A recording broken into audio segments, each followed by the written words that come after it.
Good morning, everybody. You're listening to Table for Two with Naomi Nachman on the Nachum Siegel Network. Wow, we had a crazy week. We had a baby blizzard, which was hyped up to be the biggest blizzard of the century. So we're going to talk a little bit about that later on in the show. But you're listening to Table for Two, and I'm very excited to be here today. Today's actually Wednesday morning right here on the Lower East Side. We were touch and go about trying to meet up. I have an incredible lineup. And the snow, are we coming in? Are we not coming in? We're going to try to pull this off because I really wanted this to happen. And I just really want to thank my amazing engineer, ZK Coppell, for coming in today because we knew it would be hard driving in. And it was pretty amazing. Thank you, God, for that. No traffic and easy parking. But thank you, ZK, and giving you a big shout out for, yay, for coming in. I have a lineup today like no other lineup I've had before.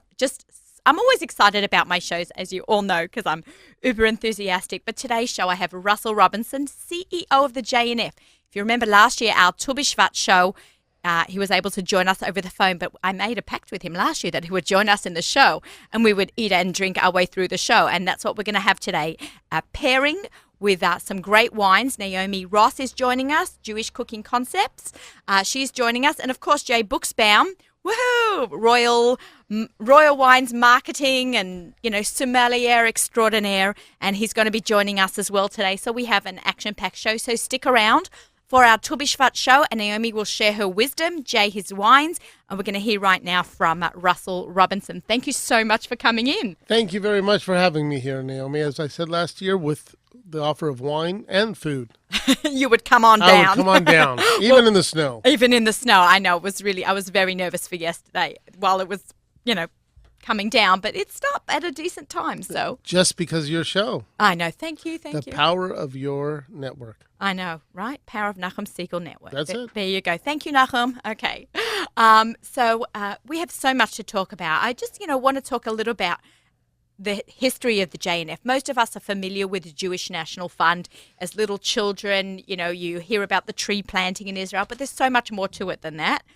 So let's start with a little bit of the history of how the JNF got started and what year.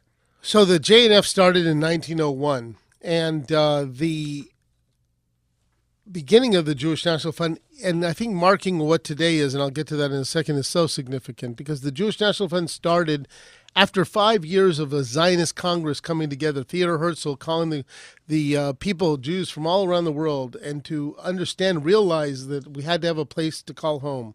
And the only place to call home, after a lot of debate, where to go. Some places even thought about upstate New York and Uganda and other places. Right. But the reality is that we had to return to the place of the Jewish people, the land of Israel.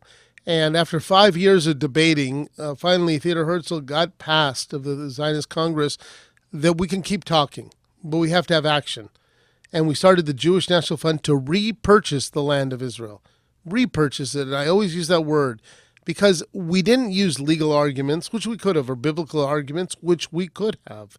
What we did is that we started buying acre by acre of land for the Jewish people to return home. And the great significance of that is that is 114 years ago. We're celebrating the anniversary, we're marking the anniversary of the 70th year of the liberation of the camps. Yeah. So the significance is that why we didn't get it fast enough. We didn't do it fast enough. So 6 million people perished because they had no place to call home. And that is really the real underlining message of Jewish National Fund, bringing a Jewish homeland back to the Jewish people. So after that many years, the relevancy of our organization continues. It's the repurchasing the land. What do you do with the land? You have to grow on the land. You have to develop communities. Tel Aviv just celebrated a couple of years ago its 100th anniversary. Well, Tel Aviv was a Jewish National Fund town. The first 65 housing lots were purchased at a Jewish National Fund lottery. Wow, I did not know that. That today is now Tel Aviv. And you take all of the places from the far north to the south, it's all touched by the work of Jewish National Fund. And we're so relevant today as we're involved in water renewal, bringing to Israel, a fact that people love to talk about today, but 16 years ago was not a fact. Today, Israel reuses 78% of its water. Now, the country next to it is Spain. It's 17%. Right. And that Such a big difference. big difference. Now, but 16 years ago, we were doing about 4%. That's the mark of Jewish National Fund. Only 16 years ago. That's it. That's unbelievable. Out of necessity, you have to. That's providing 14% of water, which is about for 1.5 million Israelis water. But really, what it means is that farmer, the origins of our Zionist movement, digging our hands into the soil, the celebration of Tu BiShvat that we're talking about, honoring the land of Israel and the earth. Well, we did that. That was the Jewish National Fund mark onto the land of Israel. And so that story continues as relevant as it was then. It's our opportunity to share in the nation of Israel. If we believe that Israel is nothing more than a country of its citizens, then we don't need the Jewish National Fund. But if we believe that Israel is the nation of the Jewish people, that means that 15 million Jews are part of that land. Just 7.5 million live within its borders. That is how relevant Jewish National Fund is today. That's such incredible statistics and information that you've got there that you're sharing with us, because I think people really don't know enough about it, the background and what's currently going on as well. It's just, very informative for people to hear all this. There are so many other projects I know that you're working on. Not, when you think of JNF, you think of the trees and the planting of the trees up north, but you've got a lot of other stuff going on as well in the south. Of course, the Galil. I know we wanted to talk about how the Galil is, progressing and I know that the soil there, I know Jay and I always talk about the wines of the northern Israel, how great the soil is there. So you have to, what is Israel today? It's the Negev, 60% of the land of Israel, 60. Only 8.5% of the population lives there. You have it's very small. You have the Galil, 17% of the land of Israel, yet 10% of the population live in there. So we have to move populations to the Galil, move them to the Negev. We have to spread it out. And we have to protect the environment. And we're known as this environmental organization because we planted 250 million trees. 250 million trees. What country has done that? Most countries log the trees down. We don't do that. Well, it's not only that we not log the trees down, we preserve the land.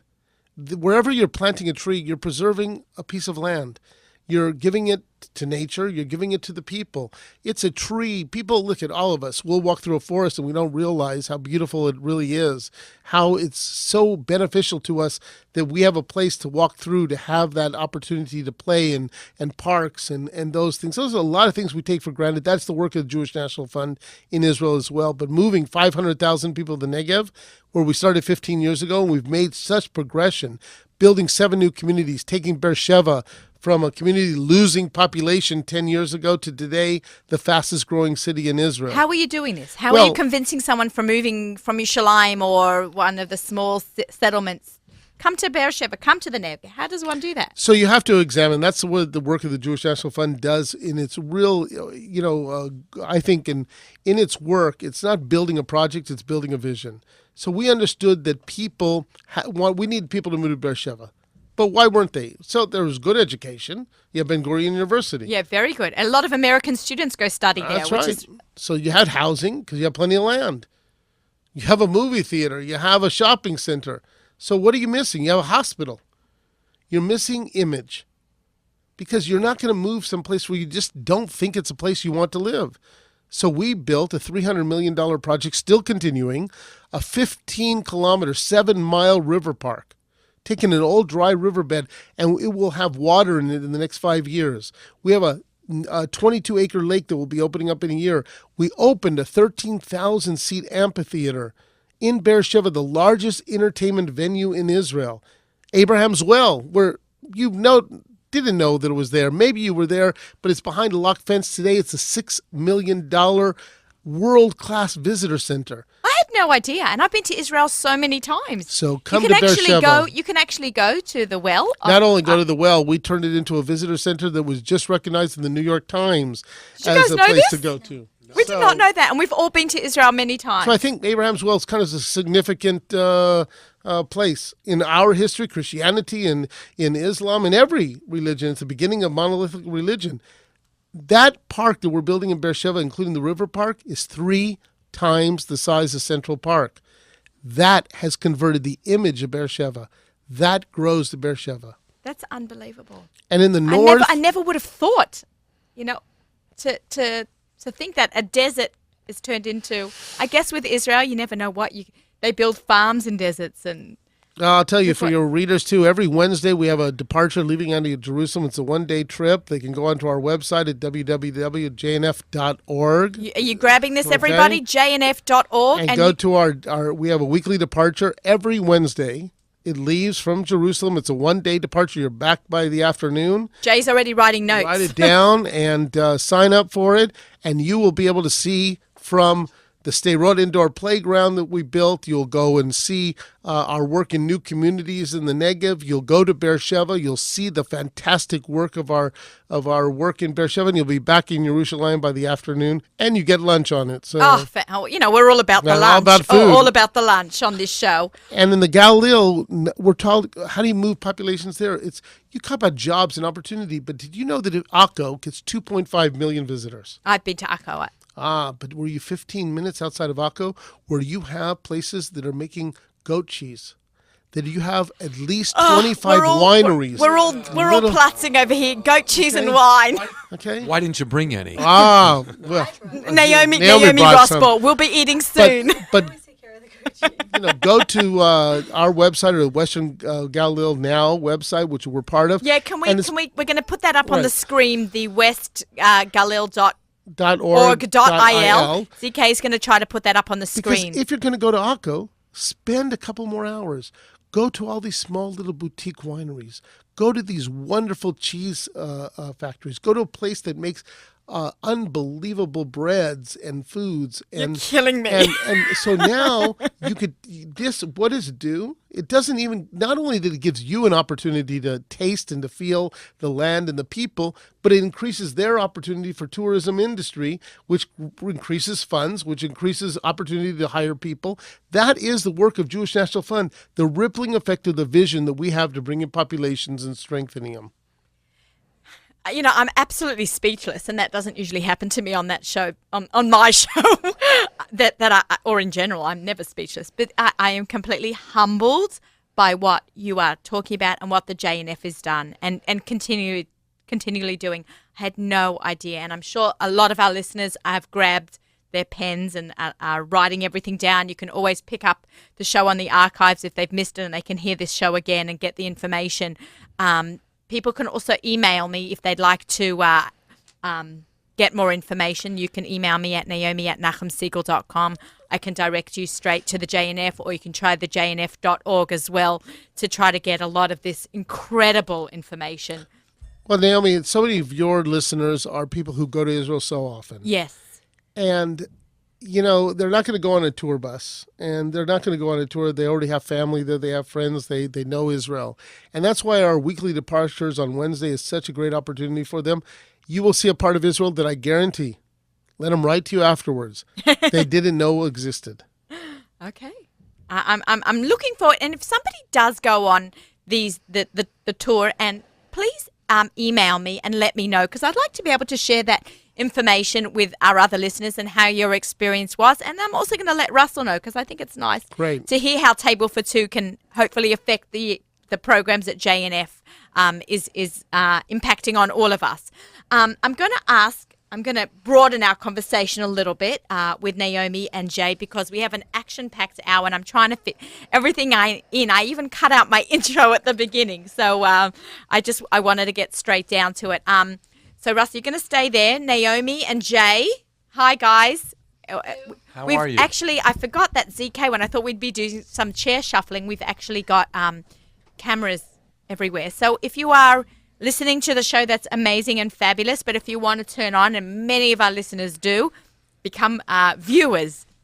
So you can watch us online live on Friday mornings, 9 a.m.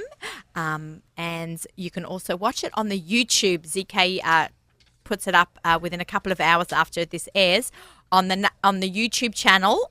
It's Nachum Siegel Net.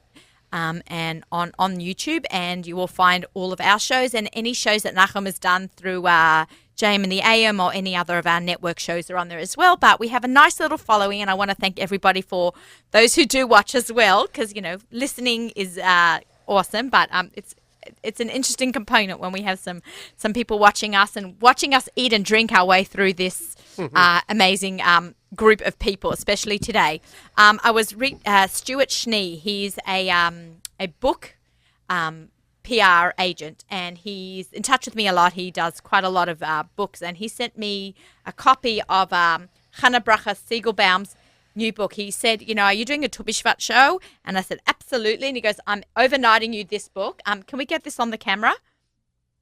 The Seven Fruits of the Land of Israel. It's an absolutely beautiful book. I'm going to ask Naomi Ross, who has actually read it in great detail. I've read most of the recipes, but Naomi had the time. And literally, we got this book 3 days ago. I got it on Motzei Shabbos. It arrived. And then I stole it from her. And then she stole it from me.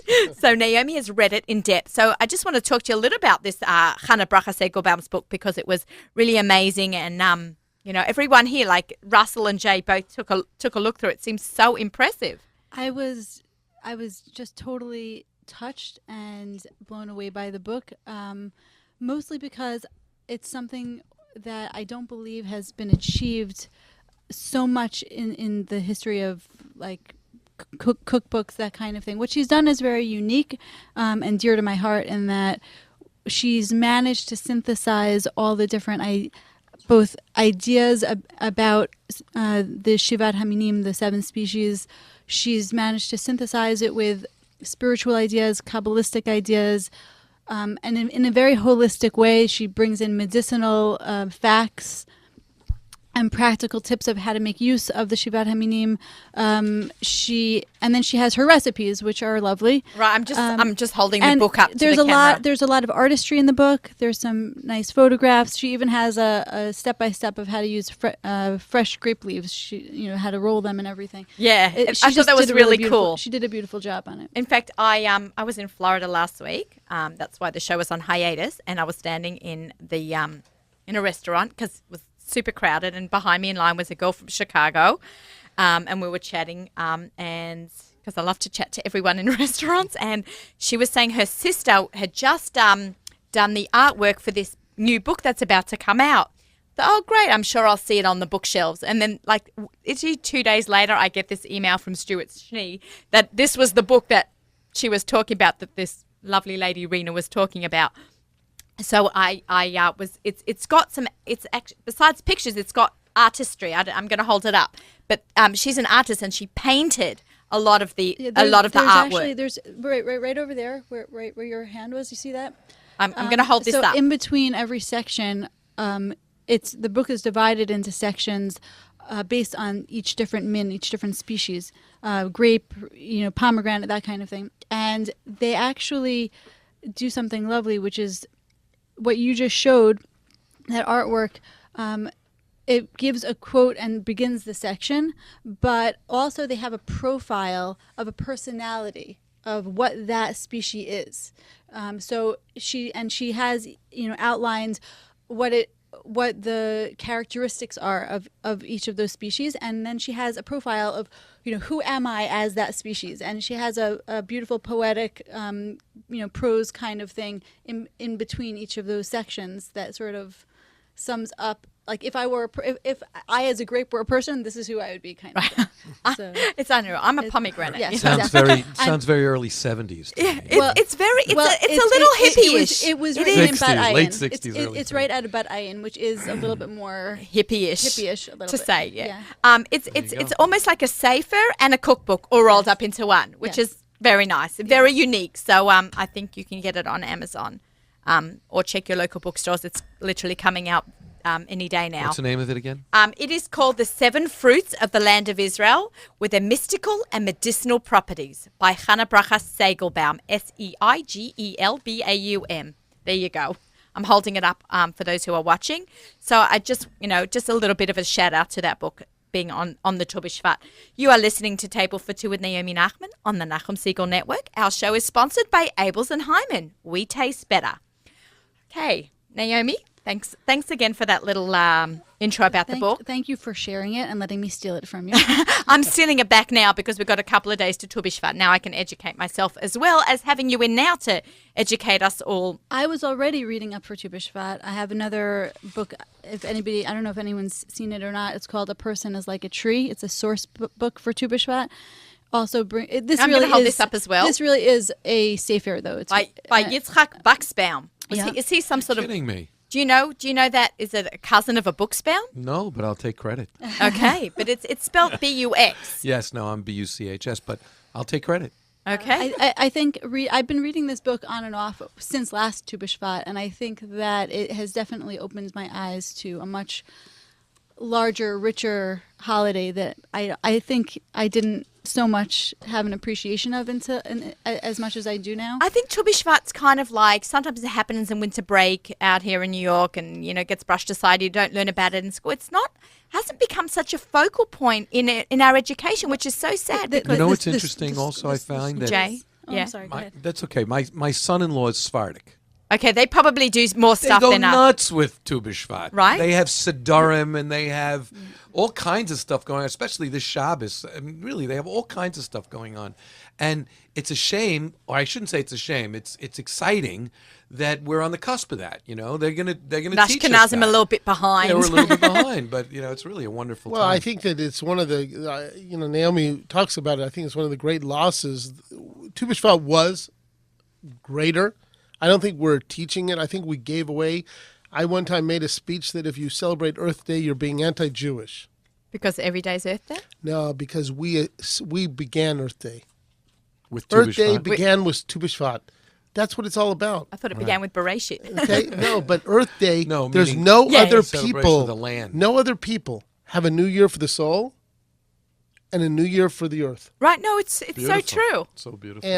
And we don't teach it to our children to understand that we are really neat people. We are about the environment. We are about that we take a day. And the beautiful thing about Tu BiShvat is that it's not religious, so you can move it. It's like a president's birthday. You can move it to a Monday or Sunday or whatever you need, because it could be in the time period. But why is it during this cold time period?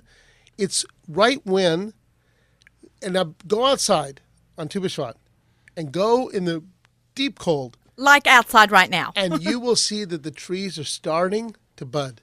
Well, We spoke about that. I mean, Tu BiShvat is really the earliest point. Why is it the new year for the trees? It's because it's the point at which the sap inside the tree starts rising up. Right? It's the earliest point of renewal for the tree, and Tu BiShvat is all about renewal. So when we celebrate Tu BiShvat, it's at that point when you look outside and it's the most dreary, and you take a look at the trees and they look completely dead and they look barren and they look like there's nothing left inside. That's the point at which God has put in this little spark of life that starts rising and creating, and it's such Oh a my beautiful. God, I got the chills. I know. I'm not kidding. No, it's wonderful. It's a That's beautiful. But one visual. of the things that's so amazing is that, and this book also talks a lot about it. The Torah compares a man to be like a tree, right? So we are supposed to take a huge lesson for ourselves about our own renewal, as modeled by the trees. We're supposed to, how is man compared to a tree? Right? We're supposed to recognize that we also have winters. We also, at a time when we feel like we're we feel dead, right? That there's this Spiritually needed. That there's this sap rising up in us, that there's this spiritual energy that's sort of yearning to come upwards. It's good stuff. Man, it's the 60s and 70s. It's amazing. Boy, It's just amazing. And the Seder, especially your son-in-law, yeah. the more I've been learning about the Tu BiShvat Seder, it is just amazing. It's so pregnant with all of there are so many the symbolisms and multi-layers, and it's so accessible because for our kids, like, I don't know about you, I was just talking about this with my husband.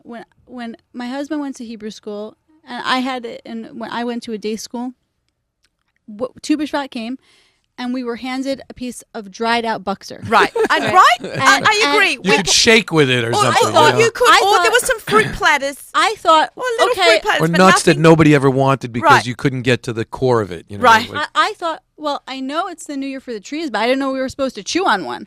Right. Like, you couldn't even Right, get your right. teeth through it. It was like so hard and unpleasant.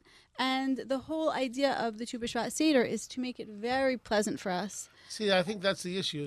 That's why Tu BiShvat sort of died down, because it wasn't about food. And as soon as we bring food in, we as the Jewish people will gravitate to it even greater. But you're right. You know, eat fruit and participate in it and understand it. And I know it's Kabbalah, and yes, it's 60s, but it's a neat 60s. It's a Right, neat it's- piece that talks about even fire. You know how fire. You want to light candles on Tu BiShvat and put your hand on top. You will burn if you get too close, but if you far enough away, it'll give you warmth. Everything about nature and about life has that point that could give you that renewal. Yeah.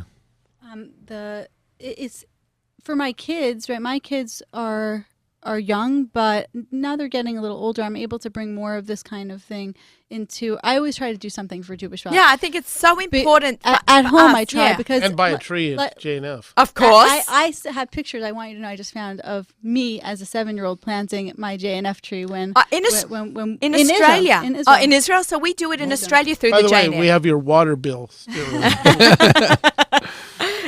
It's incredible. I thought the tree retains more water. It Isn't it? may do. Yeah. If you pay for it, it will retain it.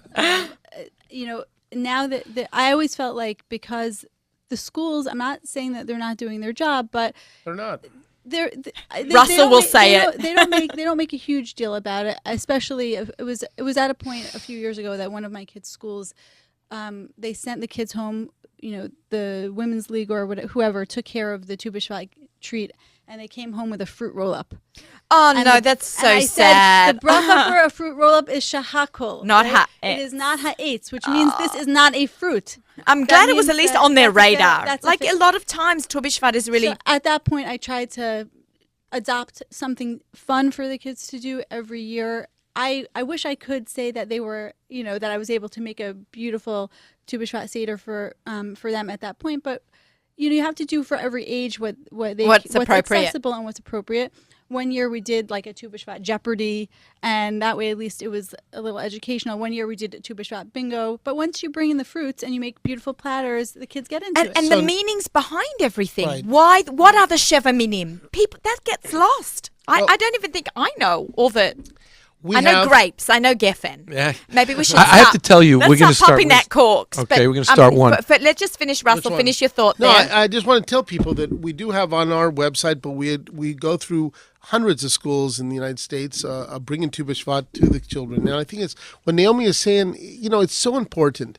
We have, and I when I say about Earth Day, we have this really neat holiday, a real neat holiday about the earth and about planting a tree and about taking care of everything that was God given to us, and not to have our children understand this beautiful part. Yes, Rosh Hashanah and Yom Kippur and all of our holidays are important and all of our lessons are important, but can you imagine they go through life and let them say proudly to people who don't understand Judaism, who they're not going to give a whole speech about Rosh Hashanah, but they could talk about these people called the Jewish people that celebrate the earth, that celebrate life for the entire planet. Right.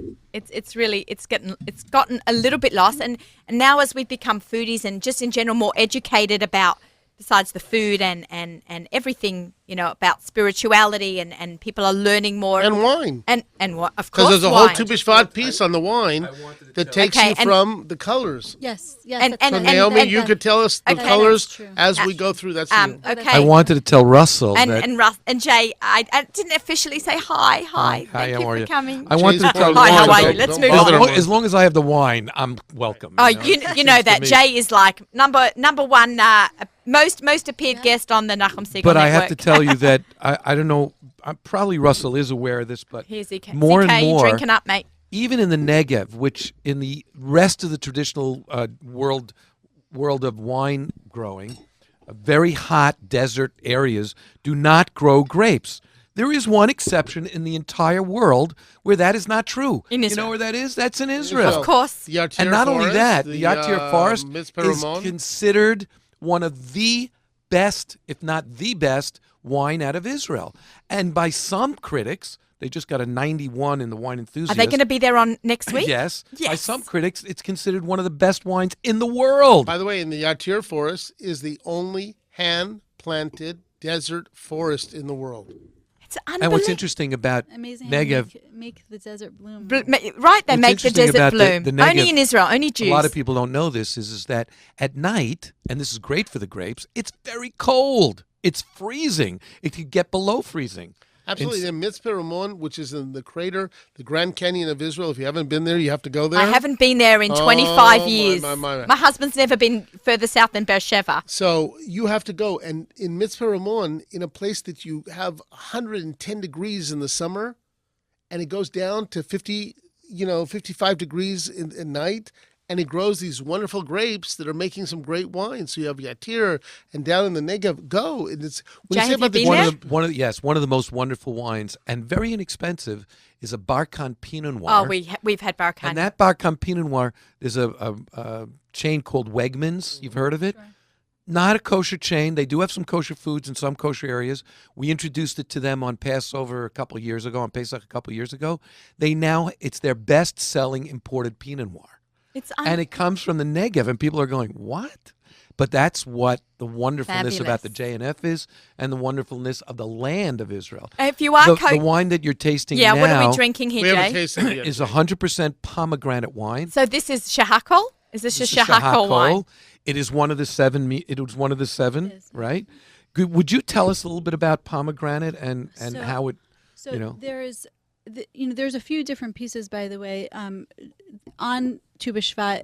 If you're according to the traditional Tu BiShvat Seder, so they have many different customs. One of them, as you actually mentioned, was having 4 glasses of wine, similar to a Pesach Seder, and they go from white to all the way to red, meaning that the Okay. colors are supposed to change as you progress throughout the Seder to represent different parts of the seasons, like each season of the year, and how the seasons of the year change and progress. There's also a ton of Kabbalistic stuff on it. A ton. I got to But call up Jay- We need my to make this Yehuda a Alkabetz. Tu 3 BiShvat hours. should be a great wine selling moment for you. So we have to It really is. promote it, because the 4 glasses that go with the 4 seasons and the darkening from the white all the way through. So it goes from summer Right. to fall, to winter and to spring, or spring, summer. I forgot how the progression order. goes.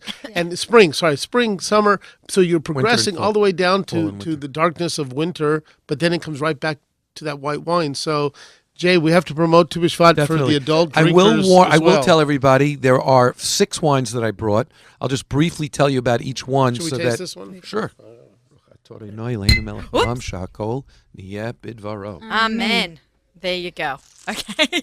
Everybody's Excellent. okay. That's a very nice wine. Do you want to send that back down there? But I will tell you, let me just briefly tell you about the 6 wines that we brought. Okay. The first one is and also because it's fruit driven, is a Santonia sangria. But it's very Okay. important to know that this is 100% grape based with fruit flavors in it, but it is not kosher for Pesach And why is that? Because some of the because fruit some flavorings. of the fruit flavorings may not be acceptable So to can all. can I? Sure. Oh, and I like it because it's got a And it's screw got a screw top. cap. And that does not mean it's a low. I used to think a screw top meant it's a low quality wine. It's not true. Especially That's if from you your look high at school years. especially if you look at New In Australia, Zealand we wines. drink at 18.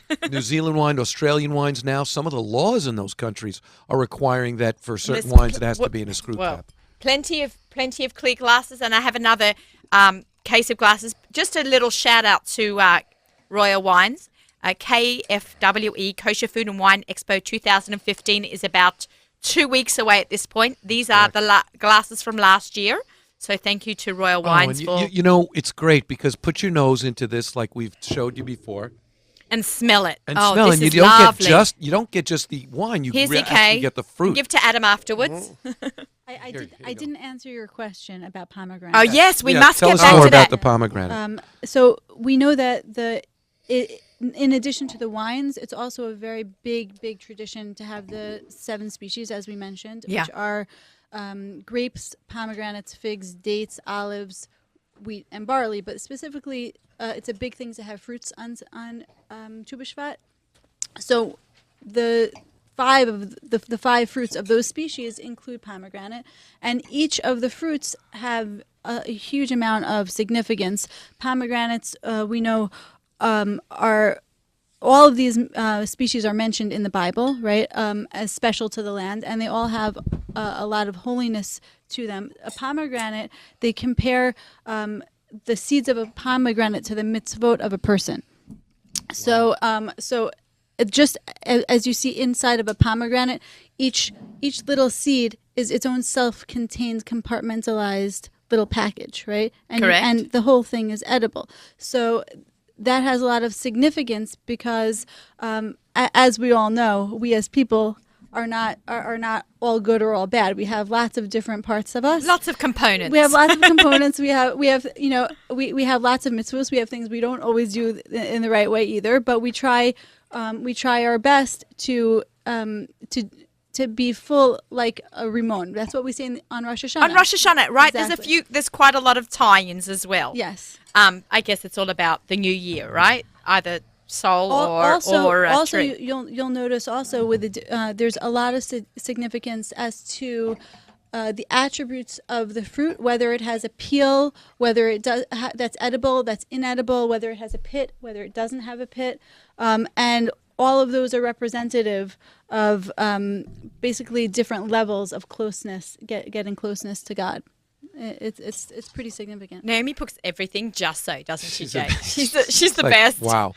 I met Naomi at last KFWE, and she interviewed me. I pinned you down to an interview. Yeah, Yes. and she's going to Pretty come crazy after you stuff. again. She's going to But come after you again. Be warned. We can't wait for that, by the way. Everybody, right now, go online. Right now, I'm sorry, after the show. After the show, go not online, during my show. KFWE15.com. Buy your tickets because it will be sold out. It's sold out every year. It's sold out every year, and there will be no tickets available at the door. And so get it. You should know, me and my food blogger friends, we are counting down. We are so excited. We're looking to We're meet going to have up. 3,000 people there. And it's in a new venue, so it was fabulous last year, Yeah, but it was a so, little, yeah. it gets tight because it's such a fabulous event and everybody wants to come. And so now we've got a bigger space, and Ari White's going to be there. Can't wait to eat Ari White's food. We got 30 restaurants. 30 this year. restaurants. Is there This a year list we had like where 26. Is there No. somewhere we are not telling you. You got to get there. You got to Find come, out. and you're going to be surprised, but you're going to be blown away by the But here's food and another the wine. Here's another wine. It's called Late Harvest Orange Muscat. This is my favorite. Now, a lot of people Nachum loves this. A lot of people, when they hear the word orange muscat, they think that it's made out of oranges. Not so. It's 100% grape wine. But if you put your nose, your little We're Jewish noses, We're all smelling. Oh my God! and am I you could glad? really get, Isn't again, this fabulous? there's a sense of oranginess to it. So you get that impression of orange. How do and they the do acidity. that? How do they make a of- grape taste like orange? I know. You know, we when need Joe. When You gotta grapes, go work for Herzog. Joe Hurleman in the house. There We you need go. him in the house. But no, when grapes grow near, first of all, the genetic DNA of a grape really makes it a lot of difference as to how it's going to taste. But also when it grows near other vineyards, like, often you'll hear the word, it's got pine aromas. That's because many of the vineyards that have those aromas where the wine comes from are grown near pine groves. So there's appleness to it. There's grown near apple groves, et cetera, et cetera. it's so important, and we've So this might be, we've you know- spoken about this a lot, about the terroir, the taste of the land. So I've learned all this from Jay, and hopefully my listeners have learned this too.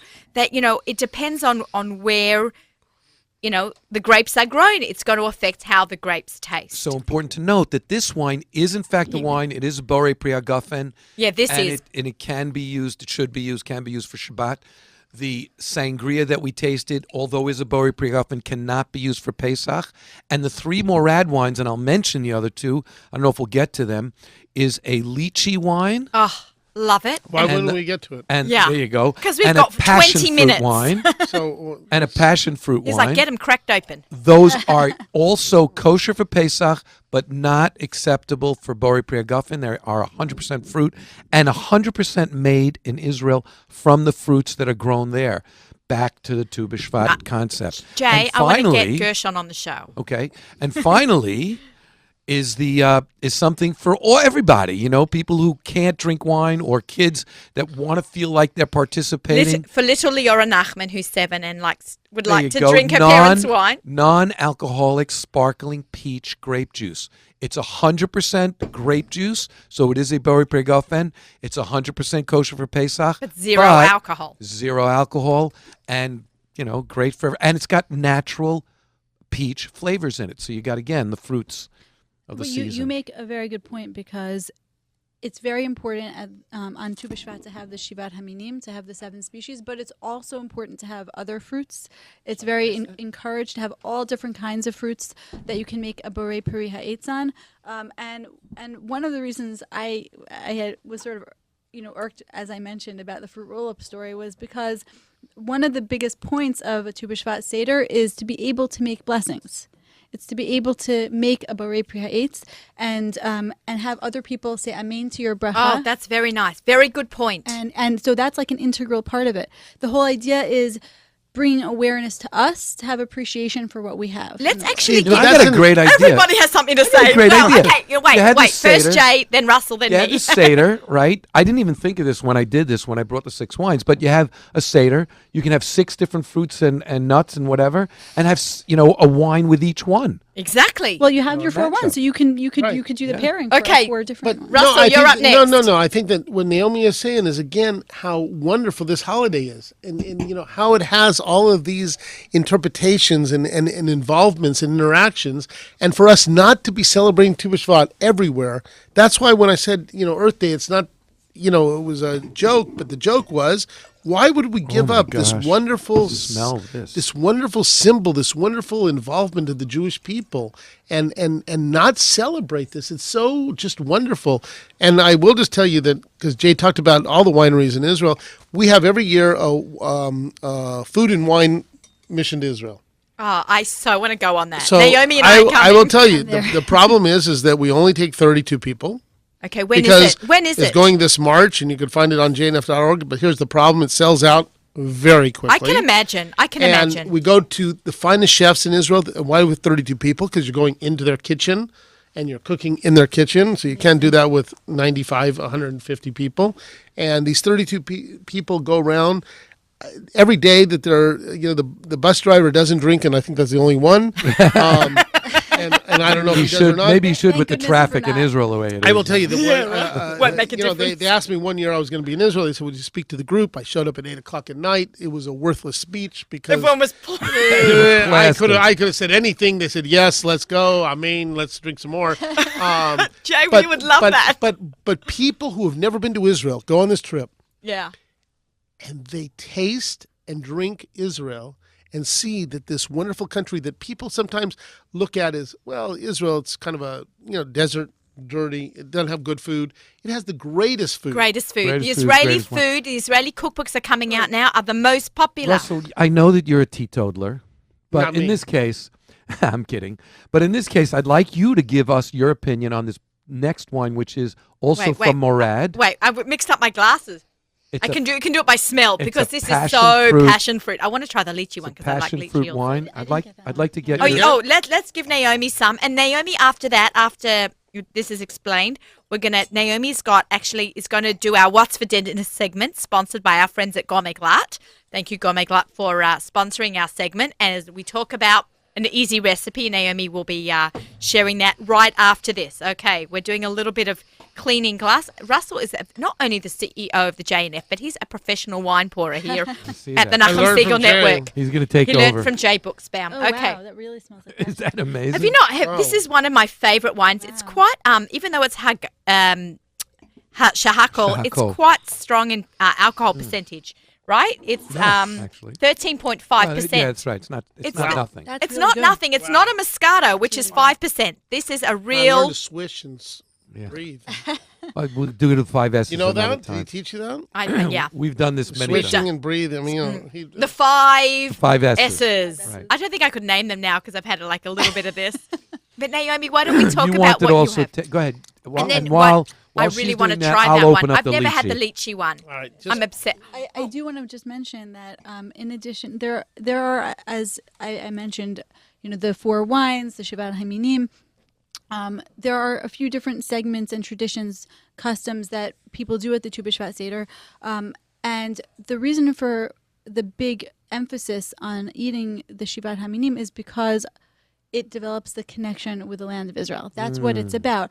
In addition, I didn't know this, but I read it's also a beautiful thing to, whether it's one of the Shivat Haminim or not, to purchase and have at your on Tu BiShvat something actually grown that year from Israel. Okay, so we have a trouble this year because it's Shemitah. Okay, because of Shemitah. Explain.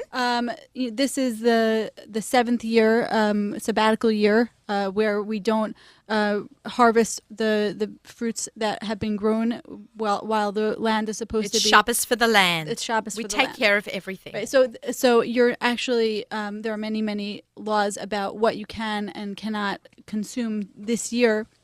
So it's a little bit tricky, and you should definitely find out where your fruit is coming from if you are going to grow to eat anything. Yeah, my grown daughter was in Israel. She said it was very complicated. Yes, it's a little. It is definitely worth learning about.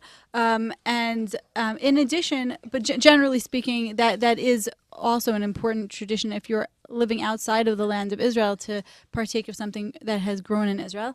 And What are we doing this year, though? and also to be able to make, since as I mentioned, we want to say as many brachot, as many blessings as we can.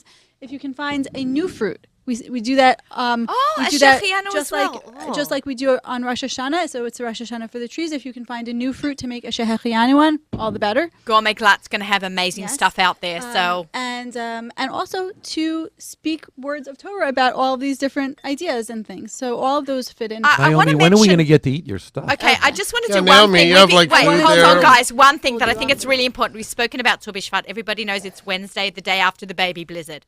Let's just give the actual date of when Tu BiShvat is going to be. You have about a week to get this together. It starts, I believe, next Tuesday next night. Tuesday night. and Wednesday. And it's Tuesday night, Wednesday. So you can do it after Shkia on Tuesday night, which is probably 5:30, 5:45, about. And you got to finish and get it all in by that same time the next day. Right. So just, let's keep that in mind. You've got a week to get your research together. Naomi has got so much information she's given us today. You can listen to the show again on our archives or on the Nachum Siegel Network app anytime. I'm excited because I'm actually going to be giving a Tu BiShvat class on Tu BiShvat, which is very, very fun for me. That I get to really involve myself with So it with my students. And it's at the JCC, At the in the JCC. 5 towns. So if you do want to go out to the JCC, you've got a week to call them Register. up. The JCC. I used to know their number by heart, but I do not know their number by heart anymore. But you can look them up, JCC, the 5 towns, and Yes. sign up for Naomi Russ's class. She is brilliant and she's informative. And part of my menu there is going to be incorporating the Shivat Haminim into a greater menu. So if you don't have the tradition to do a Tu BiShvat Seder, you can still, you can create your own by incorporating it into a larger meal. A lot of times, especially since it's the winter, like I love fresh figs, which are one of the 7 species. Correct. But you can't really get fresh figs at this time of the year unless they're importing them from, I don't know where, but I haven't seen them. So the tradition has become, since it's wintertime, you end up relying on dried fruits a lot. Okay. The problem is that a lot of people don't like the dried fruits. A lot of people find the dried figs to be crusty and dry and whatever.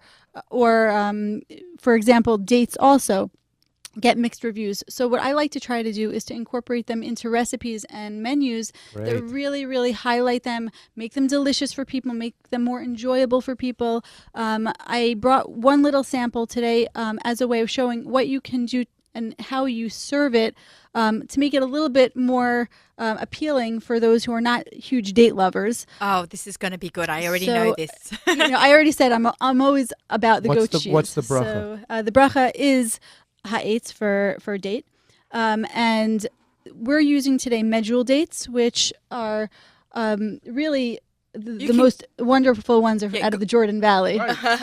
They're just delicious, and they are meaty and caramelly, and the Aravad down in the south. they're just fantastic. These, I think, are actually Israeli ones that I had available. I stuck them in my freezer, but Oh, she's so clever on so many levels, but this was a good one. I have to store them because I like to. She's like a bear. I hibernate for the winter. But for the Schmitter year, we need to stock our freezers. But for like I said, if you want fun, easy ways of dressing up the Shivat Haminim, this is a nice way of serving them.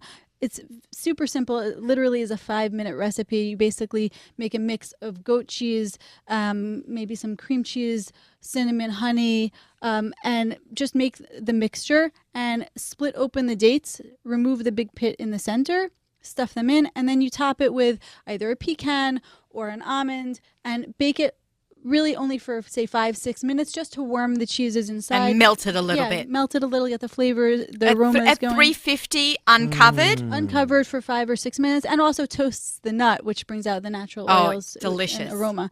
And if you are not can a pecan, I have them to please, show them to the... If or if you're allergic to nuts, you can skip it. You can, You but skip the nut part. the nuts are nice, especially on Tu BiShvat. The famous song Tu BiShvat. There you you sing it. Sing and pour wine. So what's the first line of the song? Hashkedia parachet, right? What's the shkedia? I'm actually going to take one. the nut. The It's nut. the almond tree. The almond. Why is it? Because Yeah. the almond tree Wait, let me is give the one to first ZK. Can you have blossom. one? No, you don't want The one? almond tree is the Okay. first to blossom, so that's why it's in the song. These are actually with pecans on top, just because I happen to like them better. Whoa, Well, okay. Be careful, Whoops. be careful. Okay. All right. So Naomi has done our What's for Dinner segment, sponsored by our friends at Gourmet Glass. I'll post it on my She's website. going to post it on jewishcookingconcepts.com, and Yep. maybe you'll give it to me. I'll post it on Absolutely. the AussieGourmet.com. And thank you for doing that. Our you show. record your Tu BiShvat Seder? Film it? It's not being. You mean at the JCC? Yeah. It will not be filmed. It's a cooking class. It's a cooking Cooking class. class. It is an intensive. It's a hands-on 2.5 So hours. I will be more than happy to list your website on my website as well. Great. And people can go to our website because then they can show up with the tree certificate. And they can also go on, and we're even for Tu BiShvat every year we have a raffle and 2 free trips to Israel. Go online to www.jnf.org. Yeah? Or call 1-800-8 what is it? 542-8733.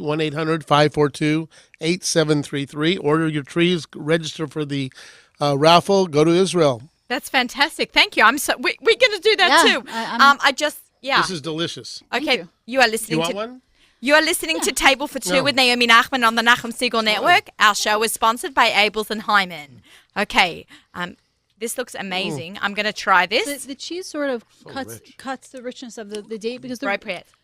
the dates are really Right. rich. I know goat cheese wasn't your favorite. No, I love goat Oh. cheese. I think Also, we're crazy about goat you cheese. also Everyone in this studio is obsessed with goat you cheese. can also Maybe except use for one of ZK. those Yeah. those seasoned goat cheeses. The ones that have like cranberries or nuts. Like one of those. If you want to make an easier thing even easier, you can even take some of those flavored goat cheeses and. What's experiment with this those. hint of citrus I'm tasting? Oh, I forgot.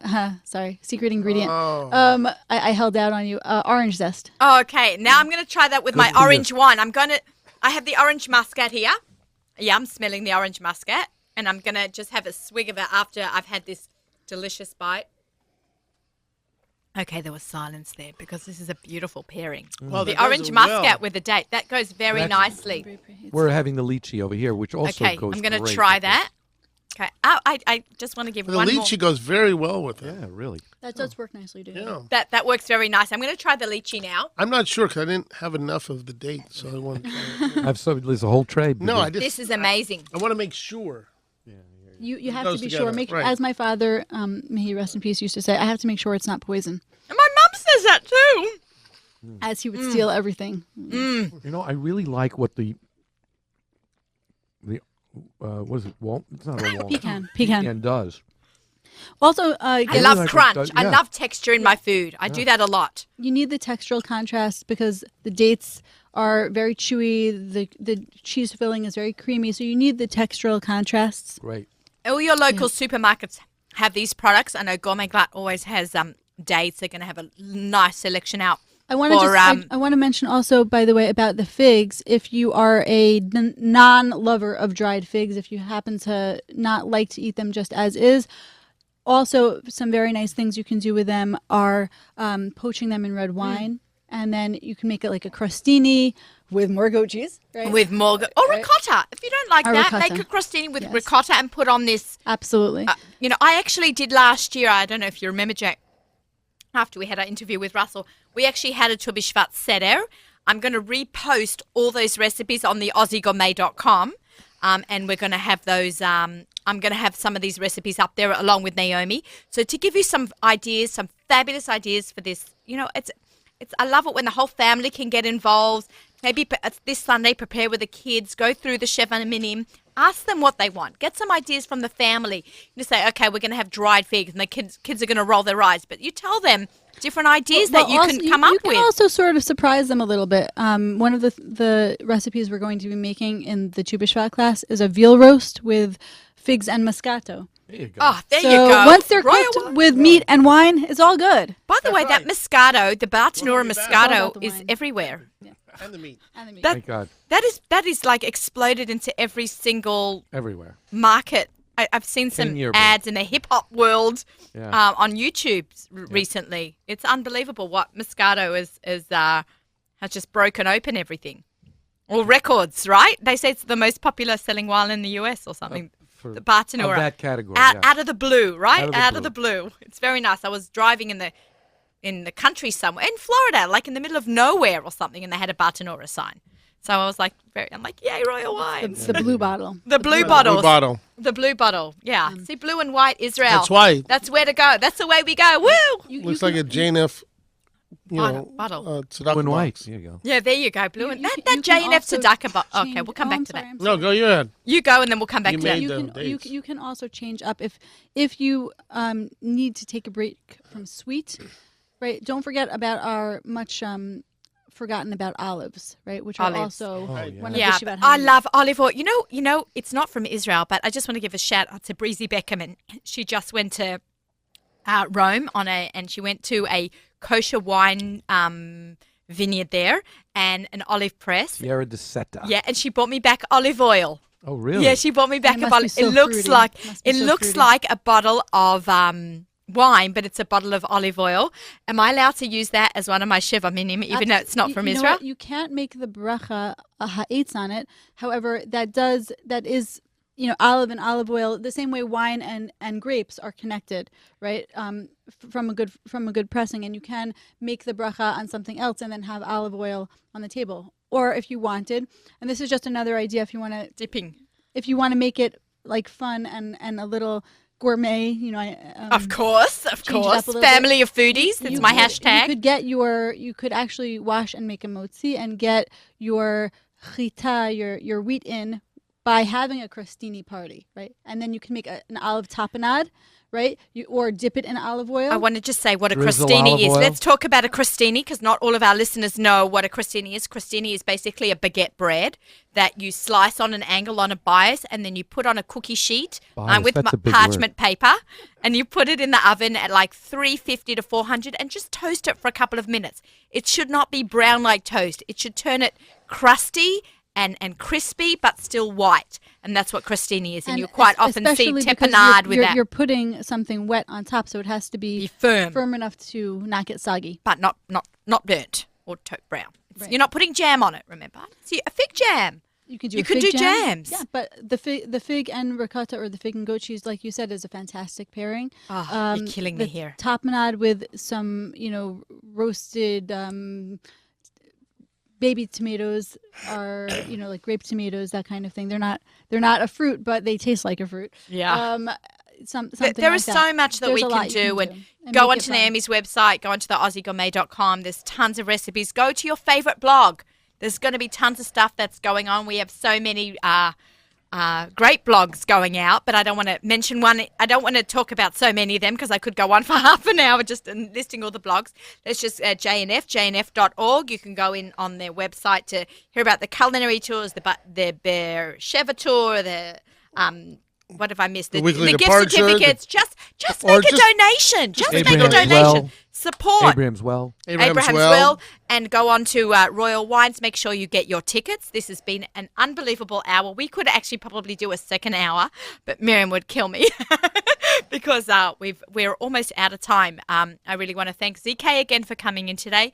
All my amazing guests. Thank you very much. We're going to definitely schmooze up a little bit after the show. And, nobody can drive right now because we've had a little bit to drink. So thank you very much. I want to wish everybody a Shabbat Shalom. Nachum's got a Super Bowl, amazing Super Bowl halftime show. So make sure that when it's the Super Bowl halftime, you watch his amazing ad on the NachumSiegel.com website.